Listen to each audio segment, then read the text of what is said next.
Hai guys, jumpa lagi dengan channel Masno22. Sebelum kita lanjut ke ceritanya, jangan lupa subscribe, like, share, dan komen videonya. Terima kasih. Ayah, mohon dihormati oleh murid-muridmu.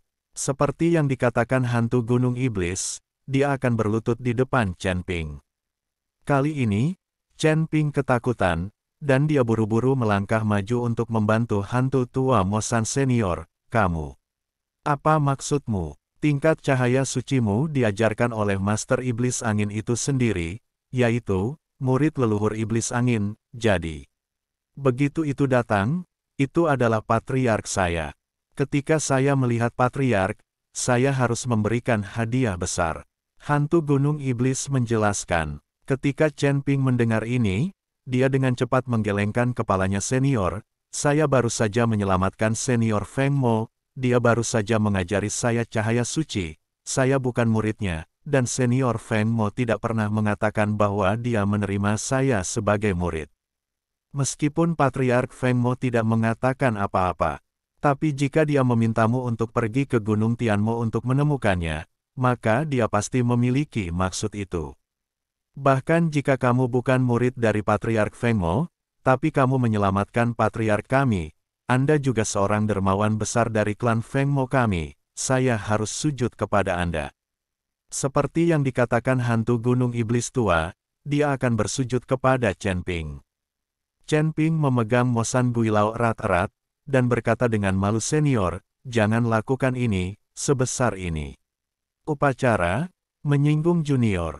Chen Ping benar-benar tidak menyangka bahwa hantu Gunung Iblis sudah tua dan terlihat garang, tapi itu sangat jujur, sama sekali tidak seperti rumor. Tepat ketika Chen Ping berdebat dengan Mosan Guilao, aura menakutkan tiba-tiba meledak dari belakangnya. Chen Ping yang baik, kamu benar-benar menyembunyikan kekuatanmu dan memikatku untuk dibodohi. Jika aku tidak membunuhmu hari ini, aku bersumpah bukan manusia. Sosok Ye Fengqing perlahan terbang keluar dari kabin, matanya penuh dengan niat membunuh yang kuat. Di depan begitu banyak orang, dia dipukul terbang oleh Chen Ping, yang terlalu memalukan. Itu juga mempermalukan mereka untuk Siling Demon League, jika pemimpin mengetahuinya. Itu akan merepotkan. Merasakan aura tubuh Ye Fengqing, ekspresi Gao Qilan dan Ji Yun semuanya berubah, dan seluruh tubuh mereka sepertinya ditekan oleh gunung. Pemaksaan para pembudidaya di alam Transcending Tribulation bukanlah sesuatu yang dapat mereka tanggung. Melihat ini, ekspresi Chen Ping menjadi sangat jelek. Jika Ye Fengqing benar-benar menggunakan seluruh kekuatannya, dia tidak akan bisa melihatnya sama sekali. Tidak ada cara untuk menghadapinya. Meskipun dia bisa melarikan diri, apa yang akan dilakukan Gao Qilan dan Ji Yun? Saat Chen Ping dan yang lainnya berada di bawah tekanan menakutkan Ye Fengqing, mereka tiba-tiba merasakan tubuh mereka mengendur. Saya melihat seberkas cahaya meletus dari tubuh iblis gunung hantu, menutupi mereka bertiga. Melihat ini, Ye Fengqing mengerutkan kening penatua hantu Mosan. Apa maksudmu?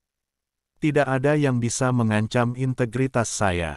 Sekarang kapal roh rusak dan banyak orang bergegas untuk memperbaikinya. Anda masih ingin melakukan sesuatu, bukankah Anda? Sudah hidup, saya masih ingin bicara. Hantu Gunung Iblis berkata dengan tenang. Ye Feng memandang Mosan Guilao dengan dingin, dengan ekspresi yang semakin suram di wajahnya. Aku tidak ingin melawanmu Feng Momeng, tapi aku juga tidak ingin mati. Hantu Gunung Iblis memiliki wajah yang teguh. Apakah kamu mencoba mengikutiku melawan seluruh Liga Penyegel Iblis?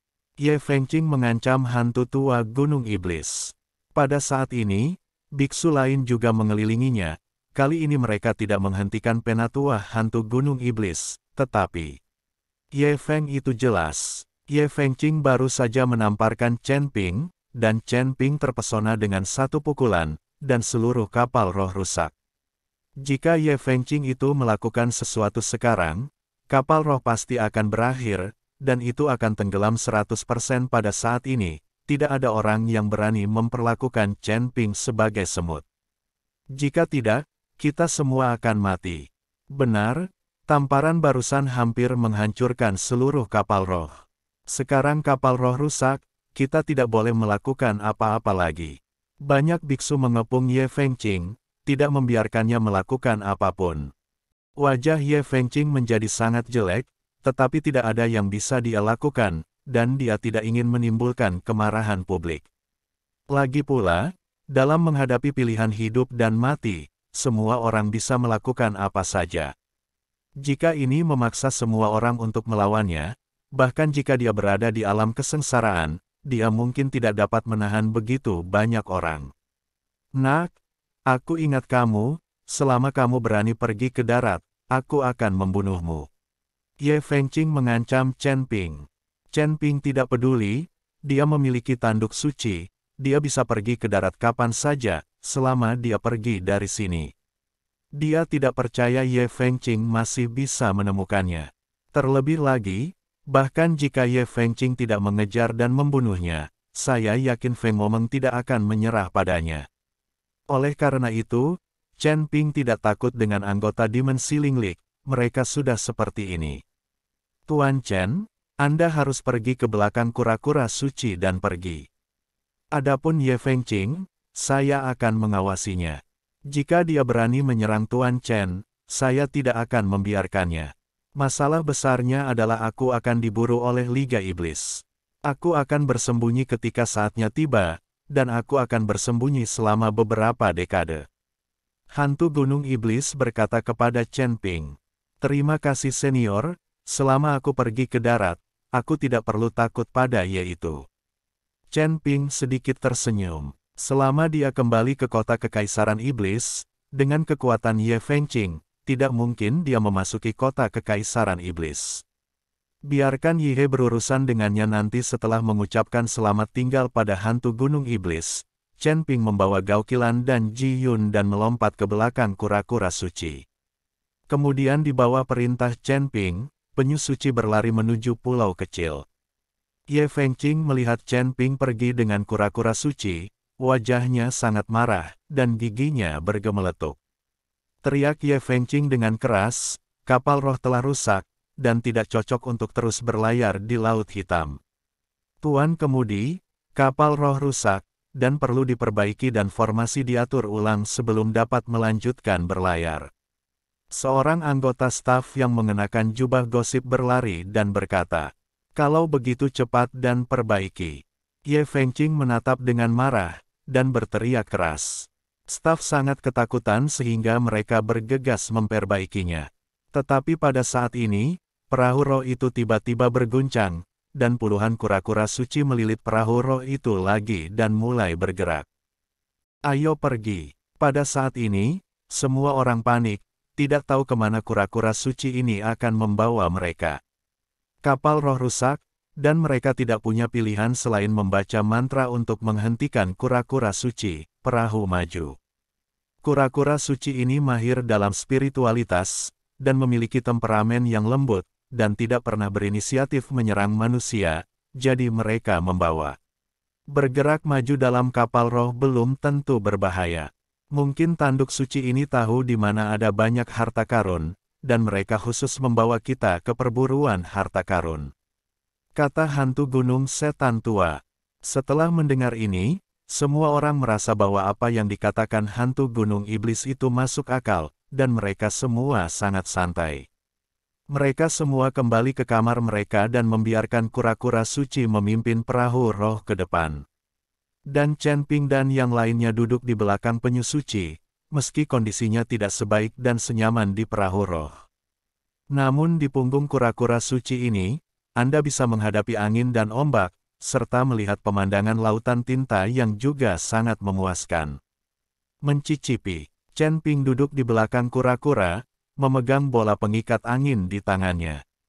Dengan cara ini, tidak peduli seberapa cepat kura-kura suci bisa berenang, mereka tidak akan tertiup angin. Melihat bola pengikat angin di tangannya, dia merasakan angin di dalam, nafas, dan angin yang bersiul. Chen Ping, saya tidak tahu apa yang bisa diberikan manik angin tetap ini kepada saya. Bisakah Anda membantu diri Anda sendiri untuk menyadari asal-usul angin? Chen Ping tidak pernah berlatih latihan yang berhubungan dengan angin, juga tidak mendapatkan aura yang berhubungan dengan angin. Satu-satunya hal yang berhubungan dengan tenaga angin adalah jalan angin Chen Ping. Chen Ping memegang bola pengikat angin dengan erat, mencoba memasukkan kesadarannya ke dalam bola pengikat angin, untuk melihat apakah dia bisa menyerap embusan angin di bola pengikat angin. Tapi setelah mencoba berkali-kali, semuanya gagal, dan tidak ada cara untuk menyerapnya. Chen Ping tampak tak berdaya. Dengan cara ini, mereka bertiga berlayar di belakang kura-kura suci selama 3 hari penuh sebelum mereka samar-samar melihat penampakan pulau kecil itu. Sialan, kupikir itu akan sangat dekat, tapi pulau kecil ini sangat jauh. Setelah melihat pulau itu, Chen Ping mau tidak mau mengutuk. Saya tinggal di belakang kura-kura ini selama 3 hari, meskipun saya tidak makan atau minum atau lapar, tetapi saya terlalu dirugikan. Kura-kura suci berenang menuju pulau kecil, Chen Ping meregangkan pinggangnya dengan penuh semangat, dan melihat pulau kecil yang muncul dari kejauhan. Namun segera, kura-kura suci tiba-tiba berhenti bergerak maju dan terus berenang di tempat. Melihat ini, Chen Ping tidak bisa menahan cemberut. Tuan Chen, ada apa? Li Yun bertanya bingung. Tampaknya ada monster lain di laut yang perlu muncul. Chen Ping berkata. Begitu Chen Ping selesai berbicara, di lautan gelap Mohai, air hitam pekat bergolak. Dalam hal ini, di air laut, ada cahaya biru redup, seperti mata monster. Tiba-tiba, sesuatu terbang ke langit dari lautan tinta, membawa air laut dalam jumlah besar, dan jatuh dengan percikan. Turun. Jika bukan karena Chen Ping dan yang lainnya yang telah mempersiapkannya, perisai aura terbentuk di sekitar tubuh, air laut akan basahi mereka semua. Laut beterbangan, dan seberkas cahaya tiba-tiba terbang di atas kepala Chen Ping dan yang lainnya, dan kemudian seberkas cahaya terang meledak di antara langit yang gelap dan bumi, seperti matahari yang terik. Monster dengan bentuk aneh dan sepasang sayap berdaging menatap Chen Ping dan yang lainnya. Monster macam apa ini? Kelihatannya sangat menakutkan. Gao Qilan sedikit gemetar saat melihat monster ini. Dia berada di utara jauh. Saya belum pernah melihat monster dengan penampilan yang begitu menakutkan. Chen Ping dan Li Yun tidak tahu monster macam apa itu, lagi pula, banyak dari monster ini di laut. Tidak pernah melihatnya. Melihat monster di depannya, Chen Ping tampak sedikit gugup. Jika di darat, Chen Ping tidak akan takut, tetapi di lautan tinta, Chen Ping tidak memiliki pijakan sama sekali. Terlebih lagi, di langit di atas laut hitam, bahkan untuk kultivator es yang paling kuat sekalipun, sulit untuk bertahan di udara dalam waktu yang lama, sehingga mereka tidak memiliki cara untuk menghadapi monster yang dapat terbang di udara. Monster yang menakutkan di udara menukik ke arah Chen Ping dan yang lainnya. Melihat hal tersebut, Chen Ping meminta Geng Yun untuk melindungi Gao Qilan, sementara dia mengorbankan pedang pembunuh naga, berniat mengikuti monster itu. Bertarung. Saat monster itu menukik ke bawah, tiba-tiba kura-kura suci itu memuntahkan aliran air laut dari mulutnya. Air laut seperti pedang tajam, langsung menuju ke tubuh iblis. Melihat ini, monster itu mengelak dengan tergesa-gesa, lalu mengepakkan sayapnya, dan mengeluarkan teriakan dari udara. Sepertinya menertawakan penyu suci. Melihat ini, kura-kura suci mengaum. Saya melihat 3 gelombang air mendekat dari jauh ke dekat, dan segera mereka sampai di depan Chen Ping di bawah 3 gelombang air. Ternyata itu adalah 3 kura-kura suci yang lebih kecil. Chen Ping langsung mengerti arti dari kura-kura sucinya, jadi dia berkata kepada Gao Qilan dan Ji Yun, ayo lompat ke punggung kura-kura suci lainnya. Setelah selesai berbicara, mereka bertiga melompat ke punggung kura-kura suci lainnya. Tanpa Chen Ping dan yang lainnya di punggung mereka, kura-kura suci besar itu mengangkat kepalanya, lalu melompat keluar dari lautan tinta. Melambung ke langit. Kemudian, semburan air keluar dari mulut tanduk suci, dan langsung menuju ke monster itu. Mata monster itu ketakutan, dan dia mengepakkan sepasang sayap berdaging, terbang dengan putus asa menuju langit. Semburan air itu seperti tajam pedang langsung menembus sayap monster itu. Monster itu menjerit kesakitan, lalu jatuh ke laut. Terdengar suara keras, dan laut tersapu gelombang besar. Tanduk suci juga menukik turun dari udara dan terjun ke lautan tinta. Chen Ping melihat permukaan lautan tinta, dengan gelembung besar terus bermunculan, dan airnya tampak mendidih. Tapi setelah beberapa menit, Hai Bai mendapatkan kembali ketenangannya. Kura-kura suci penuh dengan darah, menggantung pil binatang dari air.